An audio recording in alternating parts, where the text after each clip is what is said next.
Bab 1741 Silverwing populer. Setelah pertempuran di luar kota Silverwing, prestise dan reputasi Zero Wing meroket. Nol Wing luar biasa, bahkan pasukan Monster Beast Emperor tidak berdaya melawan persekutuan. Petik 2. Aku sudah mendengar bahwa kamu bisa mendapatkan banyak teknik tempur dari Primordial Divine Ruin. Sekarang tidak ada yang bisa memperebutkan Zero Wing untuk Silverwing Town, tidak akan Zero Wing mendapatkan banyak teknik tempur? Petik 2.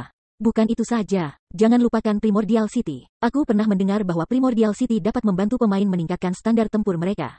Petik 2. Aku pernah mendengar bahwa Zero Wing telah merekrut anggota baru belakangan ini. Kenapa kita tidak mencobanya? Aku juga pernah mendengar bahwa bahkan anggota elit Zero Wing dapat mempelajari teknik bertarung tanpa menandatangani kontrak yang mengikat sekarang. Petik 2. Apa? Itu adalah teknik bertarung yang sedang kita bicarakan. Aku pernah mendengar bahwa bahkan anggota inti persekutuan besar harus menandatangani kontrak ketat jika mereka ingin mempelajari salah satu teknik pertempuran persekutuan. Petik 2. Jujur, kamu bisa mempelajari teknik bertarung Zero Wing tanpa bergabung dengan persekutuan. Hanya, harganya selangit. Namun, jika kamu menjadi anggota elit, kamu bisa mendapatkan diskon yang signifikan. Petik 2. Saat berita tentang kemenangan Zero Wing menyebar, banyak pemain independen menuju Star Moon Kingdom untuk bergabung dengan Zero Wing.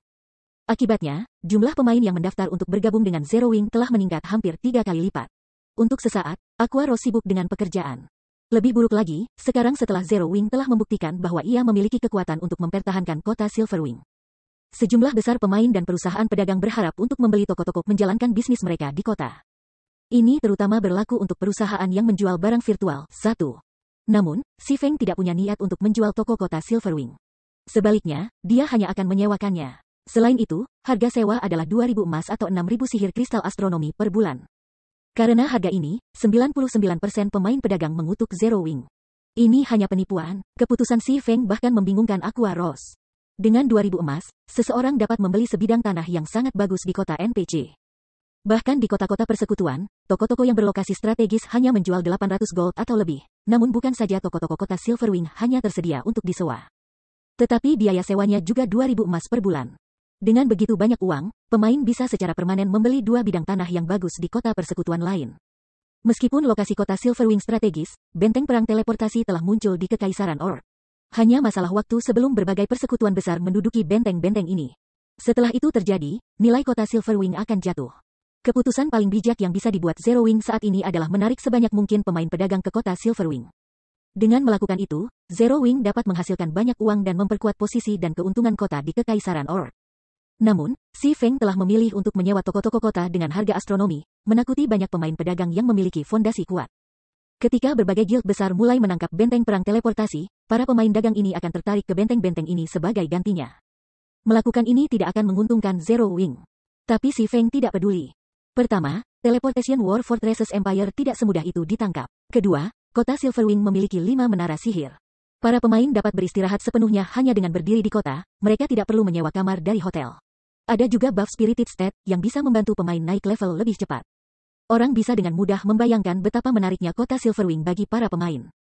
Namun, para pemain ini tidak hanya berkeliaran di jalan seperti orang bodoh, tidak melakukan apa-apa. Mereka akan berjalan-jalan di sekitar kota dan toko jendela. Peluang mereka membelanjakan uang akan cukup tinggi. Selain itu, tidak seperti Zero Wing City, di mana pemain dapat mengakumulasi penggemar double EXP bahkan ketika mereka sedang offline. Pemain di kota Silverwing harus tetap online untuk mengambil keuntungan dari penggemar negara Spirited. Mereka hanya bisa memanfaatkan buff saat offline jika mereka beristirahat di kamar hotel atau aula persekutuan. Karenanya, akan ada banyak pemain yang berjalan menyusuri jalan-jalan kota Silverwing. Dengan berapa banyak pemain yang berkeliaran di jalan-jalan kota Silverwing, bisnis di kota ini akan berkembang dengan pesat seperti halnya di Zero Wing City.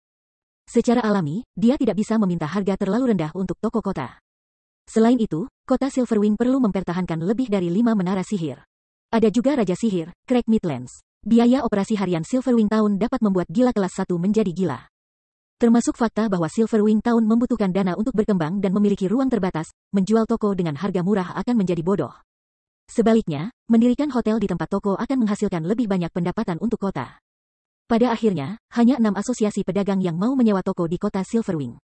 Meskipun jumlahnya sangat sedikit, Zero Wing masih mendapatkan 12.000 emas. Hal ini memungkinkan persekutuan untuk membangun lebih banyak gedung tinggi di kota, yang pada gilirannya, akan mempercepat promosi kota ke kota menengah. Kondisi promosi kota yang netral tidak seperti kondisi kota yang dibangun di dalam kerajaan dan kekaisaran. Selain populasi dan persyaratan reputasi kota, kota netral juga perlu mencapai kondisi tertentu. Kondisi ini melibatkan sejumlah bangunan tinggi dan pedagang NPC. Sayangnya, karena masalah keamanan, pedagang NPC jarang menginjakan kaki ke peta netral. Kota itu perlu mendapatkan peringkat C dalam hal keselamatan, tetapi mencoba melakukannya dengan kota dasar sangat sulit. Karena itu, kota-kota netral sulit dipromosikan. Seseorang harus mengembangkan kota hingga batasnya sebelum dapat mencapai peringkat berikutnya. Tentu saja, ada metode yang dapat mempercepat proses ini, dan satu melibatkan penggunaan orde promosi kota. Hanya, pesanan promosi kota yang diperlukan kota netral tidak biasa. Untuk meningkatkan kota netral dasar ke kota netral menengah, orang akan membutuhkan orde promosi kota berperingkat emas. Sementara itu, pesanan promosi kota emas dapat digunakan untuk meningkatkan kota menengah ke peringkat lanjutan di kerajaan dan kekaisaran. Orang bisa dengan mudah membayangkan betapa sulitnya pesanan promosi akan diperoleh. Bahkan Si Feng tidak memiliki metode jaminan untuk memperoleh pesanan promosi kota emas. Yang bisa dia lakukan adalah mempercepat pembangunan gedung-gedung tinggi di kota Silverwing. Meskipun memang benar bahwa kota Silverwing saat ini memiliki kemampuan untuk menghentikan pasukan Beast Emperor. Ia tidak begitu sombong untuk berpikir bahwa keadaan kota Silverwing saat ini akan selalu cukup untuk menghentikan Beast Emperor. Lagi pula, kuil Dewa Jahat, yang menjadi milik Beast Emperor, adalah musuh semua orang di benua domain dewa. Jika diberi cukup waktu untuk tumbuh, Beast Emperor pasti bisa menjadi cukup kuat untuk mengatasi pertahanan Silverwing Town saat ini. Selain itu, Beast Emperor bukan satu-satunya musuh yang harus dikhawatirkan oleh Zero Wing. Berbagai negara adikuasa juga mengamati Silverwing Town. Dengan dasar kekuatan super ini, mereka hanya akan tumbuh lebih kuat seiring berjalannya waktu. Setelah berbagai negara adidaya menyadari pentingnya kota primordial yang sebenarnya dan mengumpulkan kekuatan yang cukup, mereka tidak akan kehilangan kesempatan untuk menyerang di kota Silverwing. Berbagai negara adikuasa hanya melihat manfaat yang ditawarkan Silverwing Town saat ini. Namun, mereka telah mengabaikan untuk melihat potensi ancaman yang bisa menjadi kota Silverwing. Oleh karena itu, Si Feng perlu mengembangkan dan memperkuat kota Silverwing secepat mungkin. Namun, meskipun Zero Wing saat ini memiliki tambang emas seperti Zero Wing City, yang memperoleh sejumlah besar koin dan kristal ajaib setiap hari, itu tidak cukup untuk mempertahankan pengembangan persekutuan.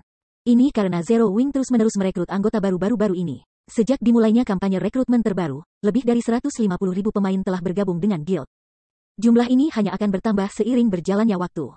Sementara itu, persekutuan perlu memberikan segala macam manfaat bagi anggota baru ini, dan untuk melakukannya, persekutuan akan membutuhkan banyak sumber daya. Biasanya, anggota baru adalah hal yang baik untuk persekutuan. Lagi pula, semakin banyak anggota yang dimiliki guild, semakin kuat. Tapi Zero Wing tidak seperti guild kelas 1.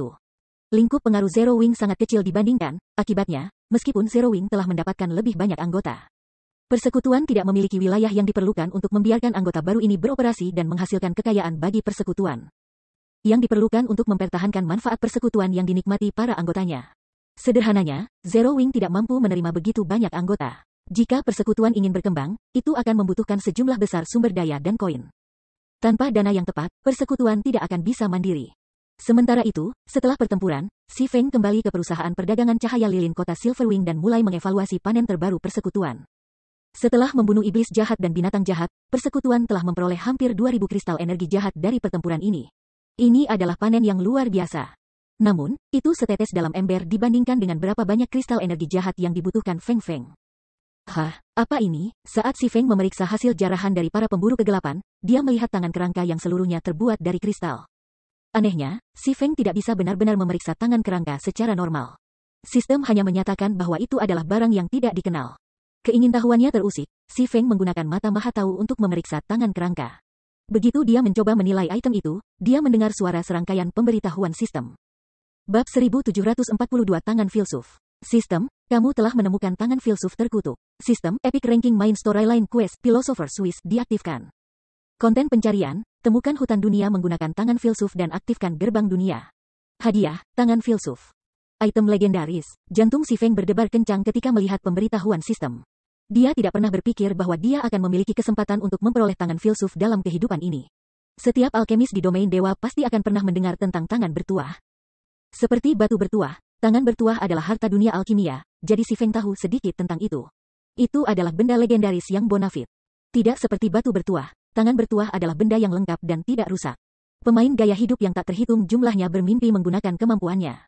Jika orang mengatakan bahwa kekuatan batu bertuah berfokus pada bahan pemurnian, maka tangan bertuah berfokus pada penguatan standar pemain gaya hidup. Yang memungkinkan mereka untuk menembus semua jenis kemacetan dengan mudah dan terus-menerus mengangkat diri mereka ke tingkat yang lebih tinggi. Di masa lalunya, tangan bertuah muncul di tangan pedang kerajaan-kerajaan kelas 1. Dengan bantuan Philosopher's Hand, para pemain gaya hidup yang bekerja di bawah Kingdom's Sword dapat berkembang dengan cepat. Saat itu, insiden ini telah mengguncang seluruh kekaisaran malam kegelapan. Perusahaan dagang yang dioperasikan oleh Kingdom Sword juga dengan cepat menjadi salah satu dari 3 perusahaan dagang teratas di kegelapan malam kegelapan. Menghasut kecemburuan persekutuan kelas 1 lainnya. Namun, kekaisaran malam gelap adalah sebuah kekaisaran yang bahkan lebih kuat dari kekaisaran naga hitam.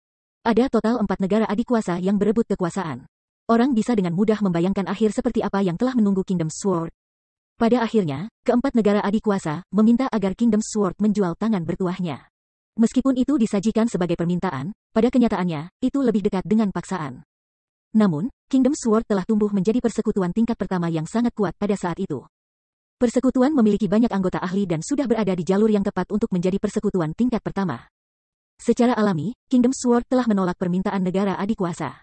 Bagaimanapun, persyaratan untuk menjadi persekutuan tingkat tinggi adalah memiliki kekuatan dan sumber daya keuangan yang memadai. Jika Kingdom Sword menjual tangan bertuahnya, itu akan sama dengan memutuskan jalannya untuk menjadi persekutuan tingkat super. Awalnya, memang akan sangat sulit bagi satu negara adikuasa untuk berurusan dengan guild kelas 1 yang kuat seperti Kingdom Sword. Yang mengejutkan adalah bahwa keempat kekuatan super itu benar-benar bekerja bersama untuk berurusan dengan Kingdom Sword. Akibatnya, Kingdom Sword telah menjadi sejarah sejak saat itu.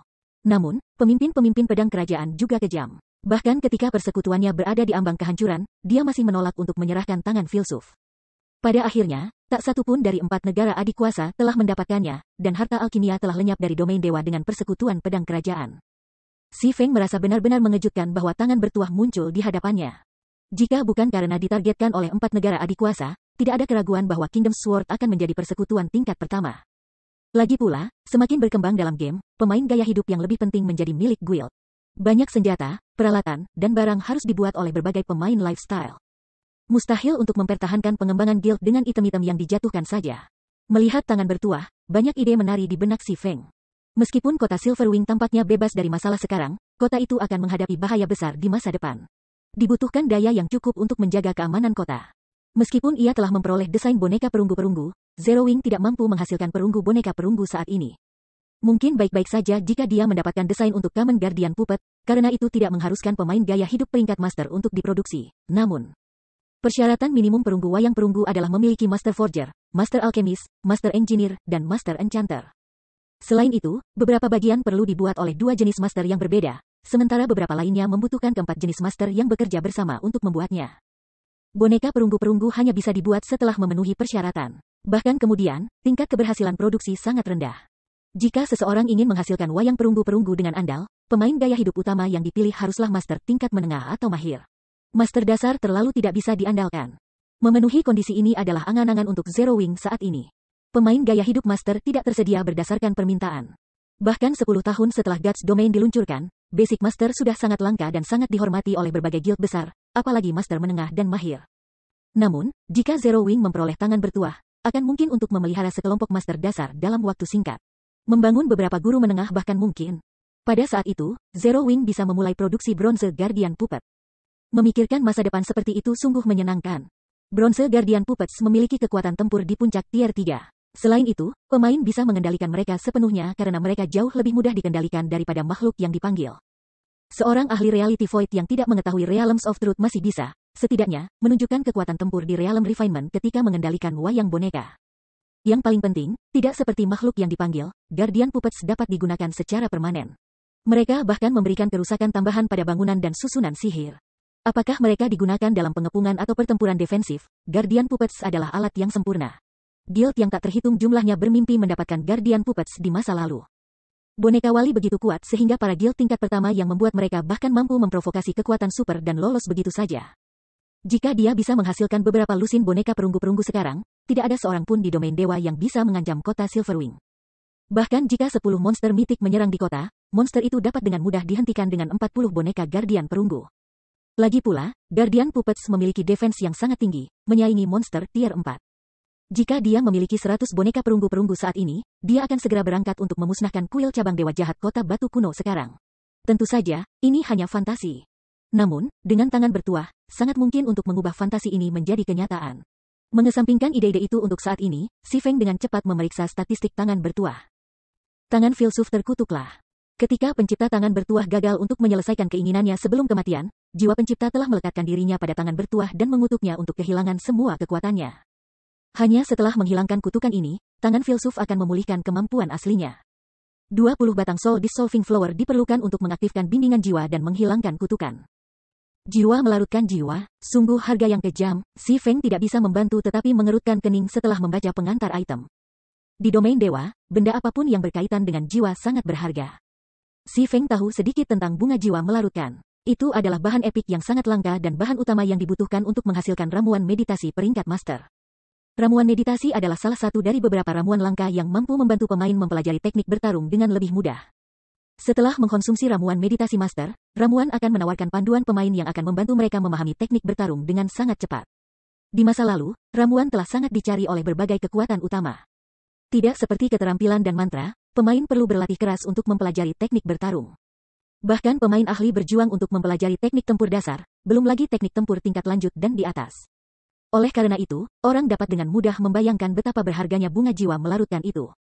Di pasar, setiap tangkai bisa dijual seharga 300 emas. Meski begitu, tidak ada yang mau menjual jiwa melarutkan jiwa yang telah mereka peroleh karena mereka sangat langka sehingga bahkan berbagai negara adidaya hanya bisa mendapatkan sejumlah kecil dari mereka. Kelangkaan bunga itu karena tidak ada di benua domain dewa. Sebaliknya, itu hanya ada di Otherworlds dan Higher Planets, yang membuat mereka sangat sulit untuk didapatkan. Namun, tangan filsuf sebenarnya membutuhkan 20 tangkai bunga melarutkan jiwa.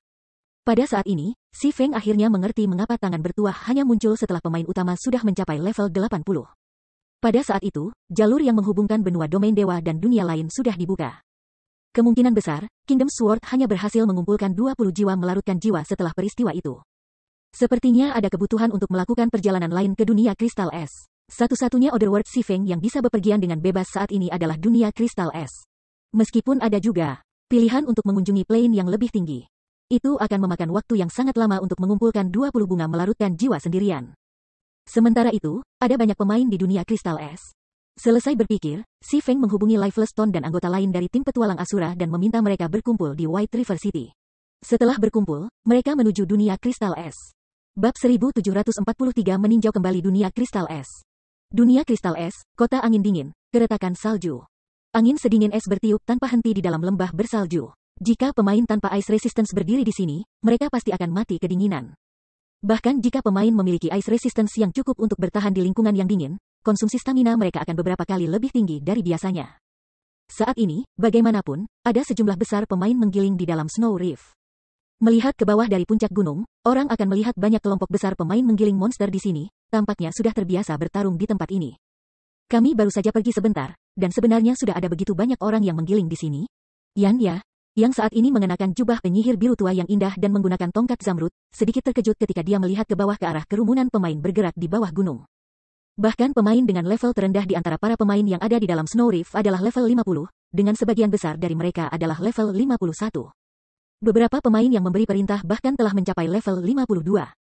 Di sebuah kerajaan di benua domain dewa, seorang pemain level 52 dapat dengan mudah peringkat dalam 30 besar, namun sebenarnya ada lebih dari 30 pemain level 52 yang hadir di Snow Reef. Yan Ya dan anggota tim petualang Asura lainnya yang telah pergi ke benua domain dewa bersama dengan Si Feng telah berkeliaran tentang benua yang terus bergolak dan mencari. Si Feng bahkan telah membantu mereka naik level sedikit. Namun, mereka hanya mencapai level 52. Namun begitu banyak ahli independen dari Cold Twin City telah berhasil mencapai titik yang sama. Monster-monster di Ice Crystal World lebih kuat dan memberikan EXP lebih banyak, jadi kecepatan leveling para pemain di sini lebih cepat daripada para pemain di benua utama. Saat ini, level rata-rata anggota besar guild di benua utama sudah hampir mencapai level 50. Sangat normal bagi pemain utama di sini untuk mencapai level 51 dan 52, kata Si Feng, tidak menemukan situasi ini sangat mengejutkan. Selama kunjungan sebelumnya ke dunia kristal es, ia telah menemukan bahwa tingkat rata-rata para pemain di sini jauh lebih tinggi daripada para pemain di benua domain dewa. Bagian yang benar-benar mengejutkan Si Feng adalah senjata dan peralatan yang digunakan para pemain ini. Drop rate untuk senjata dan peralatan di Ice Crystal World sangat rendah. Biasanya, monster di sini hanya menjatuhkan material. Sumber utama senjata dan peralatan berasal dari lifestyle players. Oleh karena itu, kualitas senjata dan peralatan yang digunakan oleh para pemain di sini jauh lebih rendah daripada yang digunakan oleh para pemain di benua utama. Sebaliknya, standar pemain gaya hidup di sini jauh lebih tinggi. Sebagian besar pemain level 50 yang hadir di Snow Reef diarahkan pada level 50 Mysterious Iron Equipment, dengan beberapa bahkan diarahkan pada level 50 Secret Silver Equipment. Standar peralatan dari para pemain ini tidak sedikit pun lebih rendah dari para pemain yang berada di benua utama. Setelah mencapai level 50, drop rate untuk senjata dan peralatan akan menurun secara drastis. Saat ini, level 50, 20 orang tim Dungeons adalah tujuan pemain independen di benua utama. Sementara itu, peralatan terbaik yang dijatuhkan di Dungeons ini adalah level 50 rahasia perak, meskipun drop rate sangat rendah. Drop rate hanya pada tingkat yang dapat diterima jika seseorang menggerebek di Hell Mode.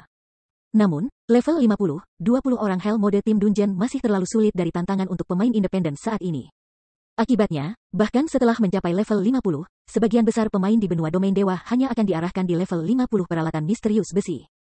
Beberapa dari mereka memiliki peralatan rahasia perak. Adapun peralatan Fine Gold level 50, itu adalah sesuatu yang hanya bisa didapatkan oleh guild besar. Itu juga tidak mudah bagi pemain untuk menghasilkan peralatan level 50 berkualitas tinggi. Setelah mencapai level 50, prosedur produksi senjata dan peralatan tidak hanya menjadi lebih rumit, tetapi tingkat keberhasilan produksi juga menurun. Bahkan Si Feng, meskipun telah menjadi Master Forger dasar, masih membutuhkan bantuan dari sekelompok alat pendukung yang sangat baik untuk menghasilkan peralatan level 50 berkualitas tinggi dengan tingkat keuntungan. Si Feng merasa sangat sulit untuk membayangkan bahwa pemain gaya hidup kota angin dingin sudah mampu menghasilkan senjata dan peralatan rahasia perak level 50. Jika pemain gaya hidup di sini benar-benar telah mencapai standar seperti itu, maka standar rata-rata penempaan Cold Wind City bahkan lebih tinggi daripada perusahaan perdagangan Candlelight. Firma perdagangan Cahaya Lilin memiliki banyak teknik penempaan rahasia. Cahaya Lilin bahkan bisa mengirim pemain untuk berlatih di kota suci Titan. Anggota Candlelight juga dapat bekerja dan berlatih di lingkungan mana yang kaya di Zero Wing City, namun terlepas dari faktor-faktor ini, standar tempa keseluruhan Candlelight masih kalah dengan standar tempa Cold Wind City. Bagaimana Si Feng tidak terkejut dengan fakta ini? Komandan, orang-orang di sana tampaknya adalah anggota tim petualang kita, kata Soliter 9. Tersenyum ketika dia menunjuk ke sebuah tim beranggotakan 50 orang yang saat ini bertarung melawan tuan besar tingkat 56.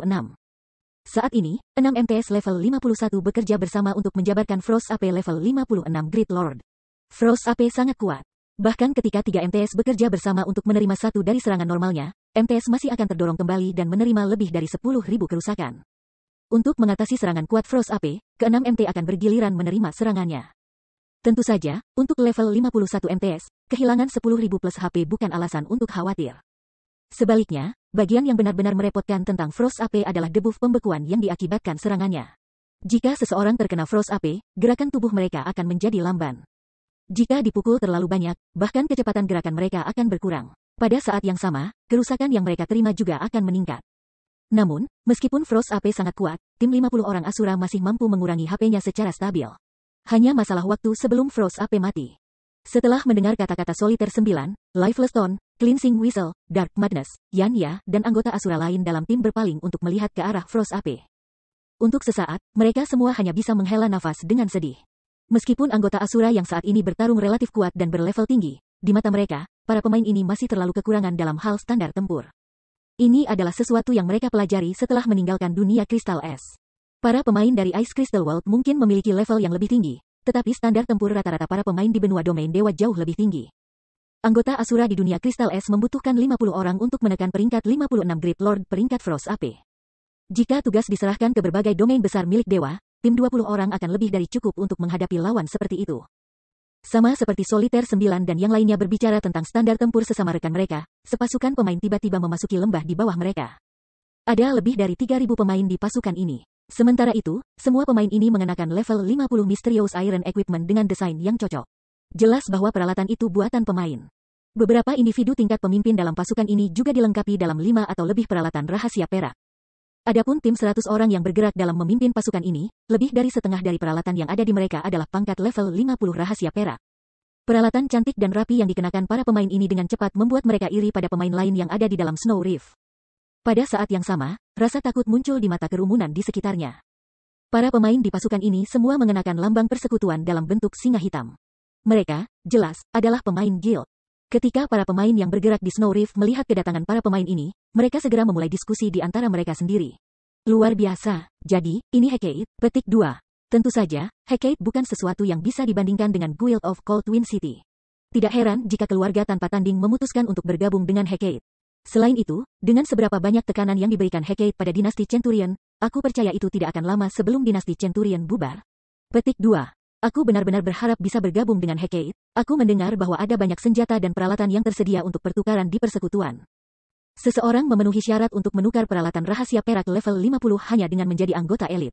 Sayang sekali persyaratan perekrutan Hecate terlalu tinggi. Petik 2. Saat para pemain yang bergerak di Snow Reef menyaksikan pasukan Hecate perlahan mendekat, mereka merasakan kerinduan terhadap guild. Saat ini, mereka harus menggiling keras untuk bahan langka dan kemudian menggunakan bahan-bahan ini untuk berdagang untuk sepotong peralatan rahasia perak level 50 dari Hecate. Namun, jika mereka bisa menjadi anggota Hecate, mereka tidak harus melalui semua masalah itu. Mereka juga tidak perlu melakukan perdagangan yang tidak menguntungkan dengan Hecate. Hecate memesan tempat ini, non-anggota segera meninggalkan tempat ini. Jika kamu tidak pergi dalam 5 menit, kami akan dengan paksa mengusir kamu dari tempat ini.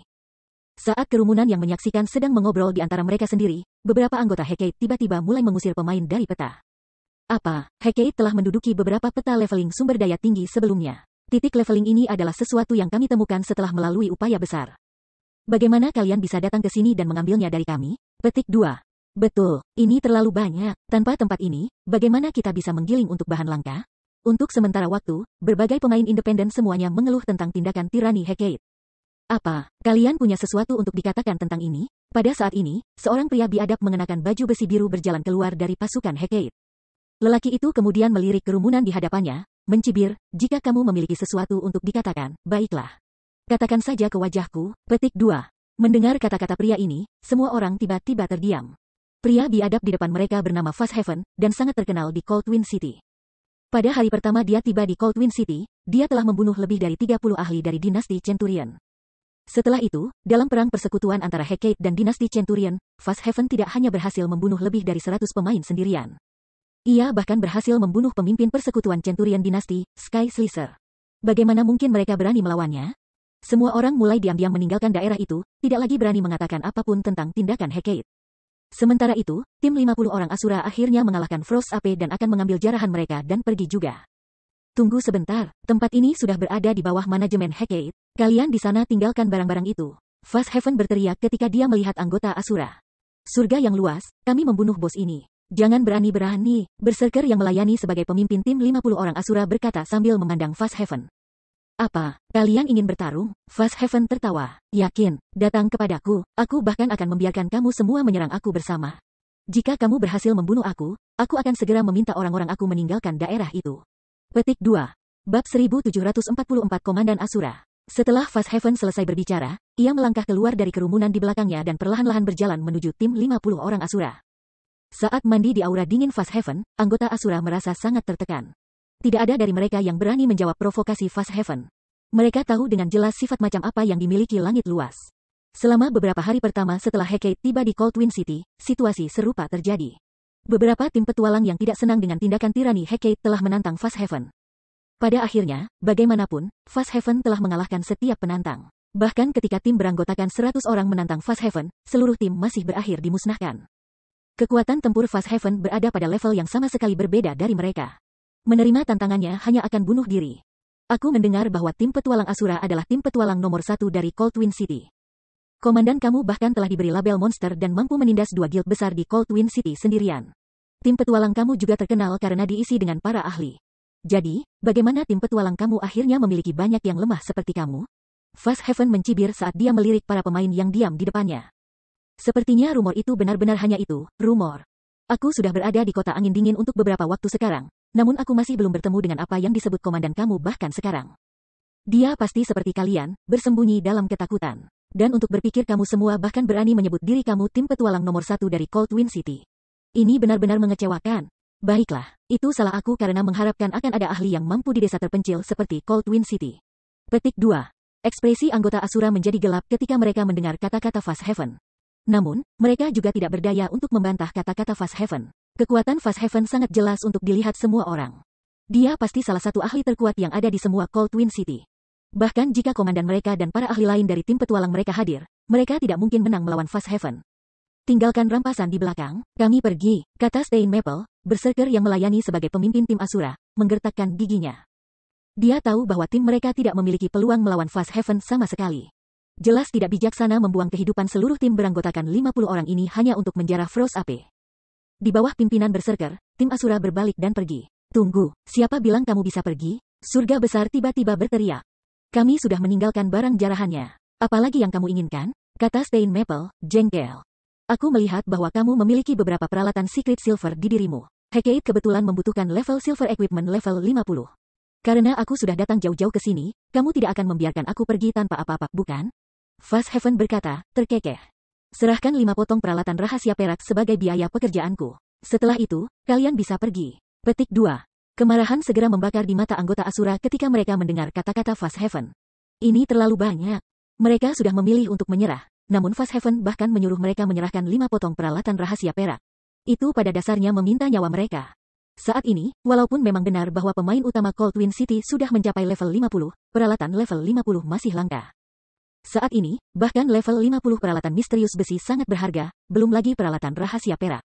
Hanya 1 potong peralatan rahasia perak level 50 sudah bernilai jauh lebih dari nilai jarahan Frost AP. Mereka harus membunuh lebih dari 20 kera Frost untuk mendapatkan cukup uang untuk membeli 5 potong peralatan rahasia perak level 50. Meskipun tim petualang Asura adalah tim petualang nomor 1 Cold Wind City, itu tidak memiliki banyak peralatan rahasia perak. Adapun tim 50 orang mereka, bersama-sama, mereka hanya memiliki sekitar selusin peralatan level perak level 50. Apa, tidak mau menyerahkannya? Apakah kamu meminta aku untuk bergerak? Fast Heaven berkata ketika dia menyapu pandangan tajam ke arah anggota Asura. Sementara itu, amarah anggota Asura terbakar terang ketika mereka menatap Fast Heaven. Bos Maple, mari kita adu habis-habisan dengan mereka. Bukan hanya 1 kematian, itu jauh lebih baik daripada hanya menyerahkan 5 potong peralatan rahasia perak. Petik 2. Betul, aku menolak untuk percaya bahwa tim 50 orang kami tidak dapat membunuh 1 orang. Petik 2. Anggota Asura mengekspresikan kemarahan mereka pada obrolan tim 1 demi 1. Mereka semua rela bertarung melawan Fast Heaven daripada menyerahkan 5 potong peralatan rahasia perak tanpa melakukan perlawanan. Baik, kami akan bertarung dengan semua yang kami dapatkan. Bahkan jika kita tidak bisa membunuhnya, kita akan membuatnya kehilangan beberapa gigi. Kata Stain Maple setelah memikirkan masalah ini. Setelah semua dikatakan dan dilakukan, Fast Heaven hanya berserker level 52. Bahkan Stain Maple sendiri adalah level 52 berserker. Senjata dan peralatan yang dipakai timnya juga jauh lebih kuat dari sebelumnya. Peluang mereka untuk menang melawan Fast Heaven tidak sepenuhnya nol. Setelah Stain Maple setuju, semua anggota Asura menghunuskan senjata mereka dan mulai mengelilingi Heaven yang agung. Kamu ingin bergerak? Fast Heaven tidak bisa menahan tawa ketika dia melihat Stain Maple dipenuhi dengan semangat juang. Baik, aku kebetulan membutuhkan beberapa target latihan. Petik 2. Mengatakan itu, Fast Heaven melepaskan tombak perak yang tergantung di punggungnya. Dia kemudian dibebankan langsung ke tim Asura. Sangat cepat, Stain Maple tidak bisa tidak terkejut ketika dia melihat Fast Heaven berubah menjadi After Image. Meskipun Fast Heaven menjadi berserker, ia sangat cepat sehingga bahkan mata Stain Maple tidak dapat mengikutinya. Bahkan, Fast Heaven tampaknya lebih cepat daripada Asura's Assassins. Kelompok ini dari Asura sungguh tidak beruntung. Bos baru saja dipromosikan ke tingkat 2 baru-baru ini dan telah ribut tentang tidak memiliki mitra sparring. Petik 2. Bosnya luar biasa, kecepatannya sangat tinggi. Petik 2. Sebelum ini, bos terkenal karena memiliki kekuatan besar. Namun, saat itu, kecepatannya kurang. Promosi ke tier 2 kebetulan telah menebus kelemahannya. Dengan ini, dia kemungkinan besar tidak terkalahkan di Cold Wind City sekarang. Petik 2. Anggota Hecate mulai mengobrol dengan riang di antara mereka sendiri ketika mereka melihat Fast Heaven telah masuk ke jajaran tim Asura. Sebelumnya, bahkan ketika Fast Heaven masih pemain tier 1, dia sudah berhasil membuat kekacauan dinasti Centurion. Sekarang dia telah dipromosikan ke tingkat 2, dia pasti tak terkalahkan di Cold Wind City. Jangankan 50 pemain, bahkan jika tim Asura memiliki 100 pemain, hasilnya akan tetap sama. Melihat movement speed Fast Heaven yang konyol, Stain Maple segera memerintahkan para pemain jarak jauh untuk mulai menyerang musuh berserker. Dia juga meminta ke-6 MTS tim untuk mencoba mengelilingi Fast Heaven sebanyak mungkin, mencegah musuh berserker mendekati DPS dan penyembuh jarak jauh tim. Namun, Fast Heaven terlalu cepat. Dia bisa dengan mudah menghindari mantra dan panah apapun yang dikirim padanya. Adapun 6 MTS mencoba untuk menjebaknya, mereka selambat kura-kura di depan surga raya. Dengan sangat cepat, Fast Heaven berhasil mengelilingi 6 MTS dan menagih ke tabib Asura dan menghubungi DPS. Menghilang. Fast Heaven melesat melewati pemain huru-hara yang mencoba menghalangi jalannya dan tiba-tiba melompat ke udara. Ketika dia masih di udara, dia mulai memutar tombaknya dan menciptakan badai dengannya. Segera setelah itu, dia membanting tombaknya ke bawah di mana penyembuh Asura berdiri. Keterampilan tingkat 2, Bloodestorm. Tepat ketika Fast Heaven hendak turun pada tabib, namun, lampu merah tiba-tiba terbang ke arahnya. Seperti meteor, lampu merah terbang di titik buta defensif tier 2 berserker, kekuatan menakutkan yang dibawanya bahkan membakar udara di sekitarnya menjadi kehampaan. Namun, Fast Heaven dengan cepat memperhatikan serangan itu dan mengubah lintasan serangan tombaknya, dengan paksa membatalkan Bloodestorm dan menjalankan Whirlwind Slash sebagai gantinya. Ledakan. Ada ledakan, dan percikan api yang mempesona berserakan di Fast Heaven. Gelombang kejut yang kuat juga menyebar dari titik tabrakan. Seperti bola meriam, tubuh Fast Heaven dikirim terbang lebih dari 20 meter jauhnya dan mendarat dengan keras di tanah. Hanya setelah mengambil 6 langkah ke belakang dia berhasil menstabilkan dirinya sendiri. Setiap langkah yang diambilnya juga meninggalkan jejak kaki yang dalam di tanah. Kerusakan lebih dari minus 22.000 muncul di atas kepala Fast Heaven, bila HP-nya berkurang dengan porsi yang signifikan. Apa yang sedang terjadi? Apakah ada serangan monster?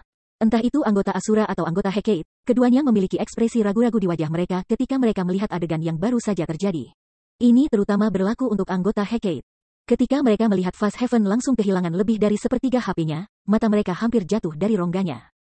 Siapa ini? Siapa yang baru saja menyerangku? Apa yang bisa dibanggakan, mengeksekusi penyergapan? Jika kamu punya nyali, keluar dan hadapi aku langsung, Fast Heaven berteriak. Sebelum Fast Heaven selesai berbicara, 10 orang sudah berjalan dari jarak yang cukup dekat.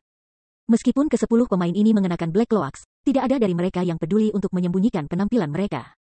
Siapa kalian? Kamu benar-benar berani menyergap aku? Apakah kamu ingin membuat musuh keluar dari Hecate? Fast Heaven menjadi sedikit takut ketika dia melihat ke-10 sosok yang mendekat.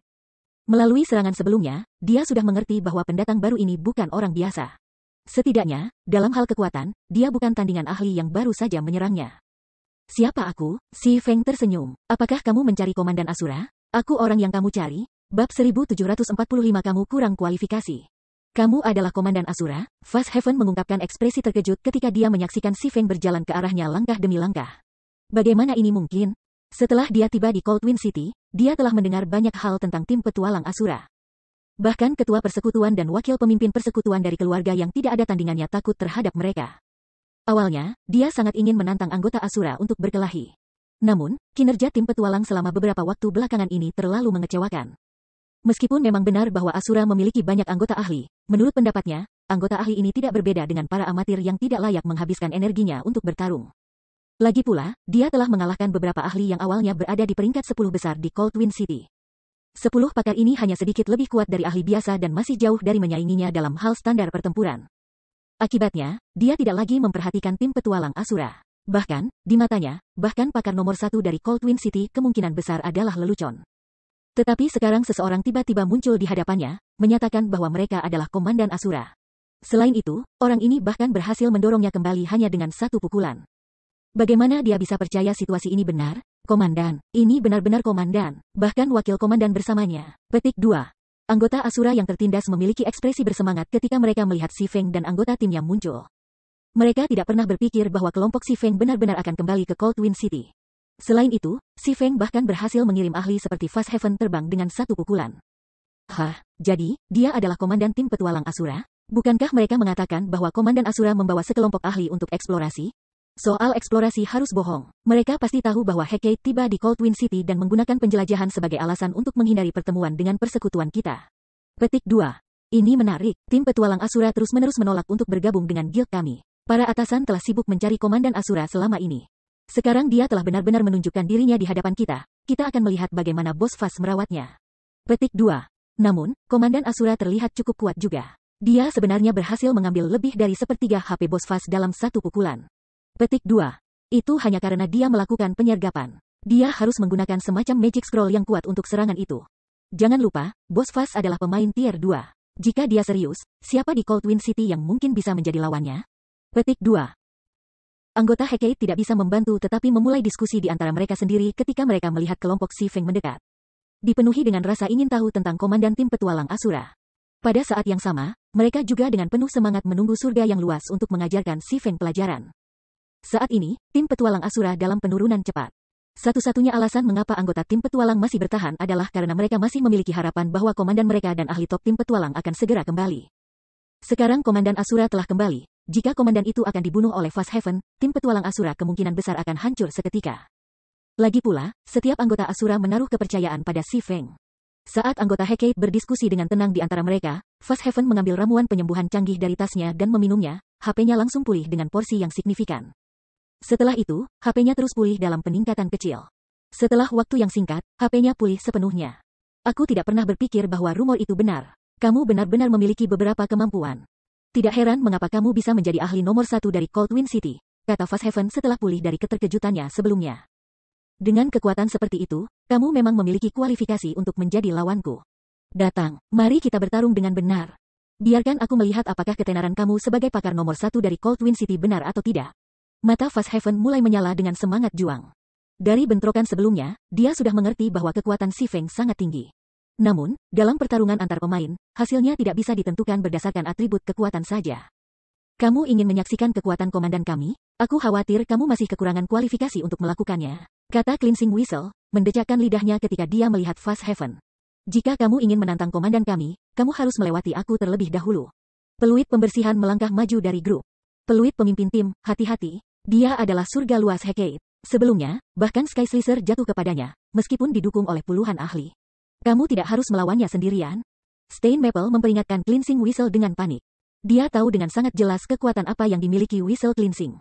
Bagaimanapun, dia awalnya adalah anggota tim petualang Waveheart dan telah bergabung dengan Asura dengan Lifeless Stone dan Cleansing Whistle. Sementara Cleansing Whistle memang sangat kuat, dia seharusnya hanya kira-kira sama dengan Sky Slicer dari Centurion Dynasty. Sementara itu, Fast Heaven adalah seseorang yang sendirian membunuh Sky Slicer bersama dengan puluhan ahli dari dinasti Centurion. Kekuatan Fast Heaven bukan masalah sepele. Itu adalah prestasi yang bahkan Lifeless Stone, ahli nomor 1 di Cold Wind City sebelumnya, tidak mampu melakukannya. Stain Maple tidak berpikir bahwa peluit pembersih saat ini memiliki peluang untuk menang melawan Fast Heaven. Menurut pendapatnya, hanya komandan mereka, Si Feng, yang bisa bertarung melawan Fast Heaven dalam pertandingan 1 lawan 1. Namun, peringatan Stain Maple jelas tidak efektif, karena Cleansing Whistle masih terus berjalan menuju Fast Heaven. Meskipun Stain Maple ingin mencoba dan menghentikan Cleansing Whistle lagi, usahanya terhalang oleh salah satu wakil komandan Asura, Solitary Nine. Ketika Stain Maple menoleh untuk melihat sisa kelompok Si Feng, dia memperhatikan bahwa tidak ada seorang pun di tim yang menunjukkan niat untuk menghentikan peluit pembersihan. Sebaliknya, mereka hanya mengambil sikap penonton, membuatnya terlihat seperti pertarungan yang akan datang ini tidak ada hubungannya dengan mereka sama sekali. Ini gila, setiap dari mereka telah kehilangan akal. Stain Maple dibungkam oleh tindakan sekutu-sekutunya. Meskipun telah dengan jelas menyatakan bahwa bahkan dinasti Centurion tidak berdaya melawan surga yang luas. Si Feng dan yang lainnya benar-benar membiarkan peluit pembersih untuk berperang sendirian. Ini pada dasarnya mengirim peluit pembersih ke kematiannya. Selain Stain Maple, anggota timnya juga sangat cemas. Bos Maple, apa yang harus kita lakukan? Komandan dan atasan lainnya menolak untuk mendengarkan saran kamu. Aku mendengar bahwa Fast Heaven memiliki alat khusus yang dapat meningkatkan hukuman mati para pemain yang telah ia bunuh. Jika dia menggunakan alat khusus itu, kami tidak punya pilihan. Jika Cleansing Whistle terlihat didorong kembali, kami akan menyerbu bersama-sama. Stain Maple berkata melalui obrolan tim saat dia mengertakkan gigi. Dia bertekad bahwa dia tidak akan membiarkan peluit pembersih mati. Saat ini, tim petualang Asura berada dalam situasi yang berbahaya dan membutuhkan ahli yang kuat untuk mengambil alih itu. Sementara itu, Cleansing Whistle adalah salah satu dari 10 ahli dalam tim petualang. Tim petualang tidak mampu membiarkannya terbunuh dan kehilangan beberapa level. Anggota lain dalam tim Stain Maple mengangguk setuju. Sementara itu, melihat Cleansing Whistle berjalan perlahan menuju Fast Heaven, anggota Hecate mulai membuat keributan. Siapa wanita ini? Dia benar-benar berani menantang Bos Fast. Bos, mari kita ambil tindakan. Kami akan mengajarkan gadis kecil ini pelajaran yang tepat. Anggota Asura sungguh arogan. Anggota Hecate sangat tidak senang dengan keputusan sewenang-wenang Cleansing Whistle untuk mengambil tempat Si Feng dalam pertempuran. Mereka semua ingin maju dan membunuh peluit pembersih sekarang. Kamu akan melawanku. Kamu benar-benar tahu bagaimana cara mengucapkan kata-kata yang berani. Fast Heaven tidak bisa menahan tawa ketika dia melihat sosok ramping Cleansing Whistle. Aku tahu siapa kamu. Kamu adalah pakar peringkat ke-6 dari Cold Wind City, bukan? Namun, bahkan yang berperingkat di atas kamu gagal bertahan lebih dari 10 gerakan melawanku. Berapa banyak gerakan yang menurutmu bisa bertahan melawanku? Petik 2. Dia dipenuhi dengan perasaan ejekan ketika dia menyaksikan Cleansing Whistle berjalan ke arahnya. Bahkan sebelum dia menyelesaikan promosi Tier 2, dia telah berhasil mengalahkan para ahli yang berperingkat lebih tinggi dari Cleansing Whistle dengan sangat mudah. Sekarang dia telah mencapai Tier 2, dia bisa dengan mudah mengalahkan para ahli hanya dalam 2 atau 3 langkah. Bagaimanapun, perbedaan antara tingkatan sangat besar. Kamu benar-benar berbicara banyak omong kosong. Atau apakah itu kata-kata terakhirmu? Cleansing Whistle menjawab dengan kesal. Mati, teriak surga besar dengan marah. Dia menyiapkan tombaknya dan mengaktifkan cas, tubuhnya berubah menjadi bayangan setelah dia tiba di hadapannya, meskipun dia berdiri lebih dari 20 meter jauhnya. Dia kemudian menusukkan tombaknya, mengirimkan 8 pukulan cepat ke titik-titik buta Cleansing Whistle. Keterampilan tingkat 2, Penindik Bintang. Kombinasi dari kekuatan skill tingkat 2 dan atribut kekuatannya berarti masing-masing pukulannya membawa kekuatan yang menyaingi Tuan Agung dari tingkat yang sama. Tepat saat 8 rentetan cahaya perak akan bersentuhan dengan Cleansing Whistle, pendekar pedang wanita mengacungkan kedua pedangnya. Mereka menciptakan banyak lengkungan cahaya di depannya. Keterampilan tingkat 2, Split Flash. Dang, dang, dang. Ketika pedang dan tombak bertabrakan, percikan menyebar ke sekeliling mereka. Suara ledakan miniatur juga terdengar satu demi satu. Pada akhirnya, Cleansing Whistle tidak hanya memblokir 8 tombak-tombak, tetapi dia bahkan berhasil memaksa Fast Heaven untuk mundur 3 langkah. Kerusakan mulai dari ratusan yang muncul di atas kepala berserker secara berturut-turut. Sebaliknya, Cleansing Whistle tetap berdiri dengan mantap di posisi aslinya, HP-nya masih benar-benar utuh. Meskipun kedua belah pihak hanya berselisih satu sama lain, perbedaan kekuatan sudah jelas bagi semua untuk melihat.